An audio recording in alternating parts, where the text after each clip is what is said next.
Citizen படத்தில் அரசாங்க பதிவேட்டிலிருந்து ஒரு ஊரே காணாமல் போனது போல 1000 ஆண்டுகள் பழமை வாய்ந்த கோவிலே அரசாங்க பதிவேட்டிலிருந்து காணாமல் போயிருக்கிறது. தமிழர்களுடைய கலாச்சாரம், பண்பாடு, பாரம்பரியம் உள்ளிட்டவைகளின் அடையாளமாக விளங்குவது வரலாற்று சிறப்புமிக்க கோவில்கள். தமிழர்களுடைய வரலாற்றை பாதுகாக்க வேண்டுமேயானால் பழமை வாய்ந்த கோவில்களை பாதுகாப்பது முக்கியத்துவம் வாய்ந்ததாக கருதப்படுகிறது. ஆனால் மாநிலம் முழுவதும் மீட்கப்படாமல், பாதுகாக்கப்படாமல், பராமரிக்கப்படாமல் பல இடங்களில் நமது வரலாறு புதைந்து கிடக்கிறது. தொல்லியல் துறை, அறநிலையத்துறை என்று இவ்வளவு துறைகள் இருந்தாலும் நமது பாரம்பரியமும் வரலாறும் மீட்கப்படுகிறதா என்பது கேள்விக்குறிதான். இப்படி அரசால் கைவிடப்பட்டிருந்தாலும் புதைந்து கிடந்த வரலாற்றை மீட்டெடுத்திருக்கிறார்கள் அந்த ஊரை சேர்ந்த கிராம மக்கள். இப்படிப்பட்ட கோவில் எப்படி கண்டுபிடிக்கப்பட்டது, எப்படி மீட்கப்பட்டது என்பதனை அறிய நமது ஸ்பெக்ட்ரம் தமிழ் குழு அந்த ஊரை சென்றடைந்தது. திருவண்ணாமலை மாவட்டம் வந்தவாசியில் உள்ளது ஆயிலவாடி என்ற கிராமம். இந்த கிராமத்தை சுற்றியுள்ள பல இடங்களில் சமணர் படுகைகள் தென்படுகிறது. இப்படிப்பட்ட வரலாற்று சிறப்புமிக்க இந்த கிராமத்தில் சுமார் 50 ஏக்கர் அளவிற்கு பறந்து விரிந்து இயற்கை எழில் கொஞ்சம் வண்ணம் தென்படுகிறது அந்த மிகப்பெரிய ஏரி. அந்த ஏரிக்கரையில்தான் மூடப்பட்டு புதைந்து இருந்தது இந்த பழமை வாய்ந்த கோவில். கோவிலின் மேல் பகுதி முழுவதும் மண்ணால் மூடப்பட்டு கோபுரம் சேதமடைந்திருந்தது. கோவிலின் முன்பக்கம் இருந்த சிறிய வாசல் வழியாக உள்ளே சென்று பொதுமக்கள் பல ஆண்டுகளாக பூஜை செய்து வந்துள்ளனர். எத்தனை ஆண்டுகளாக இந்த கோவில் இங்கு இருக்கிறது, எதற்காக இவ்வளவு ஆண்டுகளாக கோவில் மீட்டெடுக்கப்படவில்லை, கோவிலை புனரமைப்பதற்கு என்னென்ன முயற்சிகள் மேற்கொள்ளப்பட்டன என்பது குறித்து கிராம மக்களிடையே விரிவாக உரையாடினோம். அவர்கள் கூறிய பதில்கள் இங்கே.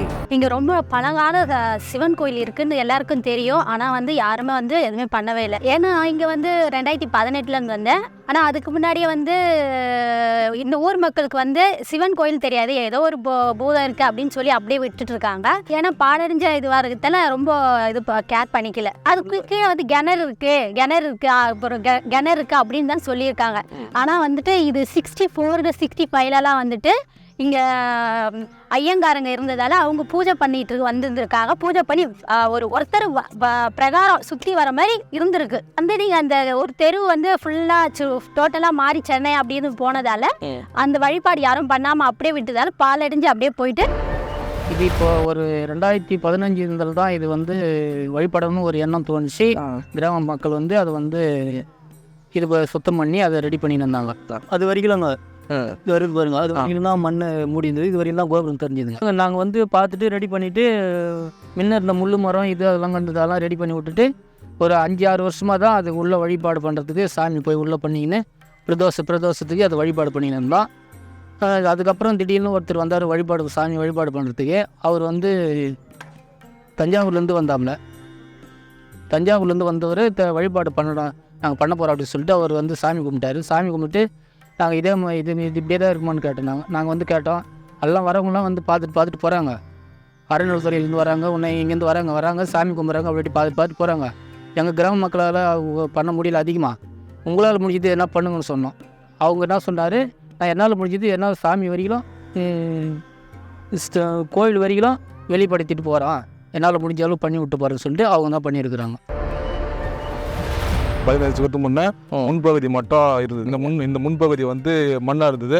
அதை கிராம பொதுமக்கள் மட்டும் மண் எடுத்துகிட்டு உள்ளே போயிட்டு 15 வருஷமாக பூஜை பண்ணியிருந்தாங்க. இப்போ 2-3 நாளைக்கு முன்னே இந்த கரையை அப்புறப்படுத்துகிறோம். பெரியவர்கள் அது உள்ளே போகக்கூடாது, சின்ன பசங்களாம் யாரும் உள்ளே போகக்கூடாது, அதனால அதை நம்பி யாருமே உள்ளே போகிறோம். எல்லாமே கிராம பொதுமக்கள் வழிபடுறாங்கல்ல, வழிபடுறதுனால சரி இதை நோண்டி தான் போய் பார்த்தா என்ன அப்படின்னு சொல்லிட்டு இப்போ நோண்டி பார்க்கணும். இது ஆரம்பிச்சது தஞ்சாவூர்லேருந்து சேதுபதினு ஒருத்தர் வந்தார். அவர் சாமி கும்பிட்டு வழிபடுறதுக்கு வந்தார். வந்த உடனே என்ன பண்ணார், 2 நாளைக்கு முன்னே இது ஜேசிபி இது வச்சு பண்ணலாம், நான் பண்ணுறேன் அப்படின்னு சொன்னார். அவர் பண்ணி சொல்லிட்டு யூடியூப்பில் போட்டார். யூடியூப்பில் போட்ட உடனே மறுநாள் நான் பண்ணுறேன்னு சொல்லிட்டு பொக்லைன் வச்சு பண்ணிகிட்டு இருக்கோம். இப்போது கிராம ஊர் மக்களுடைய ஒத்துழைப்புனால தான் இதை பண்ணிகிட்டு இருக்கோம். இல்லை அவருடைய ஒத்துழைப்புனால தான் இட்டாச்சி வர வச்சு எடுத்துட்டு கரையை பலப்படுத்திட்டு கோயிலை நோண்டி எடுத்துருக்கோம்.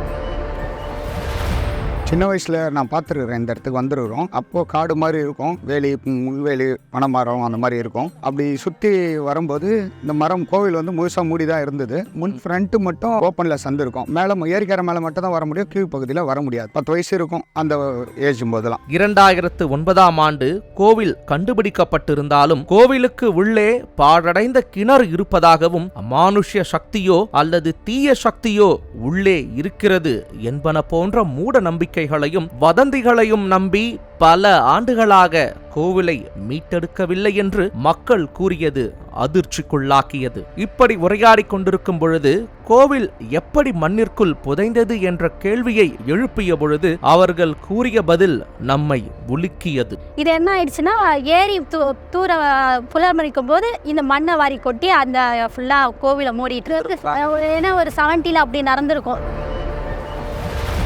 ஏரியை உருவாக்கியிருக்காங்க. அப்போ தான் இந்த ஏரி கரை கோயிலை வந்து மூடப்பட்டிருக்கும். ஏன்னா ஏரிக்கரை எப்போ புதுசாக உருவாக்குனாங்களோ அப்போ தான் இது நடந்திருக்கும். தள்ளி கூட இருந்திருக்கலாம் ஏரிக்கரை. அது நாளடைவில் முழுமையாக வந்து மூடிடுச்சு. 3 பங்கு மூடிச்சு, 1 பங்கு மட்டும்தான் திறந்த வெளியில் இருக்குது. 1974 வந்து இந்த ஏரிக்கரையை வந்து இதுக்கு முன்னாடி கடைசியாக புதுப்பிச்சிருக்காங்க. அப்போ தான் மதுகெல்லாம் வந்து புதுசாக ஆல்ட்ரேஷன் பண்ணியிருக்காங்க. அதுக்கான இப்போ கடந்த ஒரு 4 ஆண்டுக்கு முன்னாடி மதுவை சரி பண்ணும்போது அந்த ஒரு கல்வெட்டில் இருந்தது அது. அதனால் அது எனக்கு ஞாபகம் இருக்குது. ஆம், ஏரி நீர் நிரம்பியதாலேயோ அல்லது இயற்கை சீற்றத்திலோ கோவில் மண்ணிற்குள் புதையவில்லை. கோவில் மண்ணிற்குள் மனிதர்களாலே புதைக்கப்பட்டிருக்கிறது. 1970ஆம் ஆண்டு அப்பொழுது இருந்த அரசாங்கத்தினால் ஏரி புனரமைக்கப்பட்ட பொழுது, ஏரியின் கரையை சீரமைத்த பொழுது இந்த கோவிலானது முற்றிலுமாக கரை மண்ணினால் மூடப்பட்டிருக்கிறது. வரலாறு மறைக்கப்பட்டது, வரலாறு அழிக்கப்பட்டது என்பதை கேள்விப்பட்டிருக்கிறோம். ஒரு கணம் அந்த வாக்கியங்கள் நம் எண்ணத்தில் ஒலித்தது. அரசாங்கத்தை சேர்ந்த தொல்லியல் துறையோ அல்லது அறநிலையத்துறையோ கோவிலை மீட்டெடுப்பதற்கு எந்தெந்த உதவிகளை செய்தார்கள் என்பன போன்ற கேள்விகளை எழுப்பினோம். ஆனால் அதற்கு கிராம மக்கள் அளித்த பதிலோ நம்மை அதிர்ச்சிக்குள்ளாக்கியது. 15 வருஷமா நீங்க வந்து அரசு கிட்டயோ தொல்லியல் துறை கிட்டயோ இல்ல அறநிலையத்துறை கிட்டயோ வந்து இப்படி ஒரு கோயில் இருக்கு, பழமையான கோயில் இருக்கு, அதை வந்து நீங்க புதுப்பிச்சு கொடுங்க, மீட்டெடுத்து கொடுங்கன்னு அரசு கிட்ட எந்த ஒரு கோரிக்கையும் வைக்கலையா? இது அறநிலையத்துறையில் வந்து பார்த்துட்டு வந்து இது வந்து நம்ம அறநிலையத்துறை கட்டுப்பாட்டு இல்லைப்பா, இது ஊருடைய கட்டுப்பாடு இருக்குது, இதை நம்ம எதுவும் பண்ண முடியாதுன்னு சொல்லிட்டாங்க. இந்து அறநிலை சபைக்கிட்ட கேட்டோம். அப்புறம் வந்து தொல்லறிவு அவங்கக்கிட்ட அவங்க தான் சில தகவல் சொன்னாங்க. இது மாதிரி வந்து சோழர் காலத்தில் கட்டப்பட்டது அப்படின்ட்டு, இது 2000 வருஷத்துக்கு மேலே கூட இருக்கலாம் அப்படின்னு சொல்லியிருக்காங்க. அப்புறம் வந்து சரி, இப்போ வந்து நீர் சம்மந்த இடன்றதால நாங்கள் பிடபிள்யூ போயிட்டு ஆல்ரெடி லெட்ரு கொடுத்துருந்தோம். அவங்க வந்து ஏரியை நம்ம எந்த தச்சு பண்ணக்கூடாது அப்படின்னு அவங்கக்கிட்ட ஒரு 1 hour கிட்ட ஆர்குமெண்ட் போனோம். ஒரு ஆர்குமெண்ட் பண்ணதில் எங்களுக்கு வந்து ஒரு பிடிப்பும் கொடுக்கல, நீங்கள் இது பண்ணுங்கன்னு. சரி, லாஸ்ட்டாக நம்மளுக்கு என்னென்னா கோவில் சரி சுற்றி வர தேவையில்ல, அது ஏன்னா நீர்வள சம்மந்தமான ஏரி சம்மந்தமான நாங்கள் வந்து கோவிலை மட்டும் உள்ளே நாங்கள் க்ளீன் பண்ணிவிட்டு தண்ணி வசதி கரண்ட்டு, ஏன்னா இங்கே கரண்ட்டில் தண்ணி வசதி இல்லை, அதுக்கு மட்டும் பர்மிஷன் கொடுங்க அப்படின்னு கேட்டோம். அதுக்கு எந்த ரெஸ்பான்ஸ்னு சொல்ல. ஏன்னா அப்போ தண்ணி இருந்தது, தண்ணியில் வற்றி போனோன்னா அப்போ வாங்க அப்போ நான் ஒரு 2 டைம் 3 டைம் போயிட்டு கூட எந்த ரெஸ்பான்ஸ் இல்லை. இப்போ அரசாங்கம் பண்ண மாட்டாங்கன்னு சொல்லிட்டாங்க, டைரெக்டாக சொல்லிட்ட மாதிரி தான் இருக்குது. எல்லா ஆஃபீஸர்கிட்டும் நாங்கள் லெட்ரு கலெக்டர்கிட்ட எல்லாருக்கிட்டும் கொடுத்தா எந்த ஸ்டெப்பும் எடுக்க முடியல. அறநிலையத்துறை டிபார்ட்மெண்ட்லேருந்து வந்தாங்க, வந்து பார்த்துட்டு ரெக்கார்டில் என்ன இருக்குது அப்படின்ற மாதிரி செக் பண்ணாங்க. அப்போ செக் பண்ணும்போது இந்த கோயில் வந்து இருக்கிறதா இல்லை ரெக்கார்ட்லேயே. விஓ ஆஃபீஸில் அவங்க ரெக்கார்டில் இல்லை, சிவன் கோயில் இருக்குது அப்படின்ற மாதிரி சொன்னாங்க. இடபிள்யூ டிபார்ட்மெண்ட்டுக்கிட்ட கேட்டிருக்கோம். கேட்டு அவங்க வந்து அந்த அளவுக்கு கரெக்டாக முன் வந்து பண்ண முடியல. ஃபண்டு இதெல்லாம் இதுக்காக தனியாக ஒதுக்க முடியாது அப்படின்றது தான். கடந்த 4 ஆண்டுக்கு முன்னாடி கூட இந்த ஏரியை வந்து கரையை வந்து பலப்படுத்தினாங்க. அப்போ கூட வந்து நம்ம சொன்னோம், இதை கொஞ்சம் நவுத்தி கொடுங்க அப்படின்ற மாதிரி சொன்னோம். அந்த நேரம் பார்த்து தான் வந்து கொரோனாலாம் வந்தது, அதிகமாக யாரையும் ப்ரெஷர் பண்ண முடியல. அப்போது இருந்த கான்ட்ராக்டர் வந்து இது ரொம்ப எஸ்டிமேட்டோட அதிகமாக வரும்பா, மண்ணு மட்டும் கரையில் எக்ஸ்டென்ஷனாக கொட்டி கொடுத்தாங்க, அவ்வளோதான். அந்த கான்ட்ராக்டர் என்னால் இது பண்ண முடியும், இதை வந்து மொத்தமாக நவுத்தினா இதுக்கான மதிப்பீட்டு தொகை அதிகமாகும், என்னால் பண்ண முடியாது அப்படின்ற மாதிரி சொல்லிட்டார். கோயில் வந்து இன்னமும் மண்ணுக்குள்ளே தான், குறைஞ்சது ஒரு 4 அடி இருக்கும். அந்த பக்கம் வந்து ஏரி கரை இருக்குதுன்றதால அதை முழுசாக எடுக்க முடியல.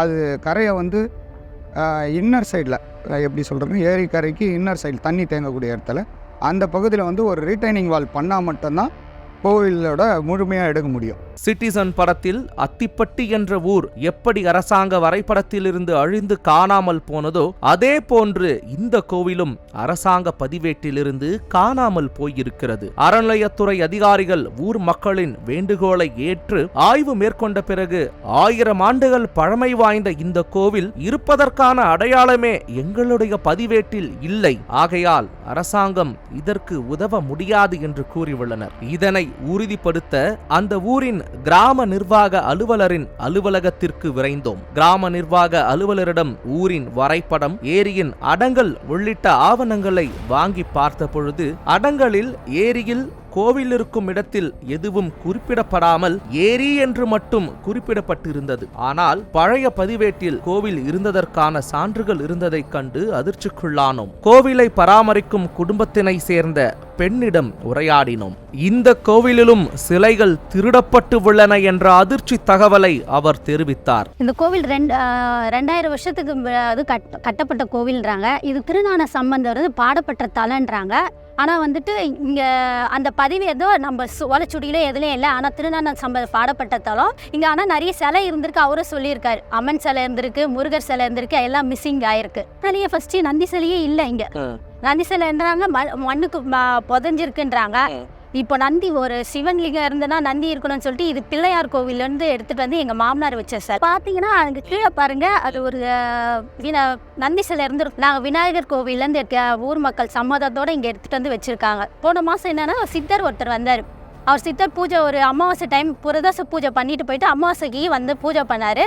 பூஜை பண்ணிட்டு அப்போ தான் அவர் சொன்னார், சிவபெருமான் வந்து ரொம்ப சக்தி வாய்ந்தா இருக்கார், இதுக்கு மேலே அவரை வந்து எதுவும் இது பண்ண முடியாது, அவரே தானாக இது பண்ணி வெளியே வருவார். அப்போ உதவி செய்ய வருவாங்க, இந்தமாரி இந்த ஏரியை புறமணிக்க வருவாங்க, அவங்களுக்கு பொதுமக்கள் ஹெல்ப் பண்ணுங்கன்னு சொன்னார். உள்ளே சென்று பார்த்த பொழுது நந்தி சிலையின் அடியில் ஏற்கனவே இருந்த சிலையை பெயர்த்து எடுத்ததற்கான அடையாளம் அப்பட்டமாக தெரிந்தது. கோவிலுடைய வரலாற்றையும் கோவில் எப்படி கண்டுபிடிக்கப்பட்டது உள்ளிட்ட தகவல்களையும் ஆயலவாடி ஊர் தலைவரிடம் கேட்டபொழுது இந்த கோவிலானது ஆலவாய் சுந்தரேஸ்வரர் என்று அழைக்கப்படும் சிவன் கோவில் என்று ஊர் மக்கள் தெரிவித்தனர். நமது குழு கோவிலை ஆராய்ந்ததில் இக்கோவிலானது 13ஆம் நூற்றாண்டை சேர்ந்த கோவில் என்று தெரிய வந்தது. மேலும் கட்டமைப்பு சிற்பங்களை வைத்து பார்க்கும் பொழுது சோழர்களின் கடைசி காலகட்டத்தில் கட்டப்பட்ட கோவிலாகும். இந்த ஊரில் சிவன் கோவில் ஒன்று இருந்ததும் கோவிலை அடையாளம் காண்பதற்கு உதவியாக ஓய்வு பெற்ற அரசு வழக்குரைஞர் ஒருவர் பெரிதும் காரணமாக இருந்ததாக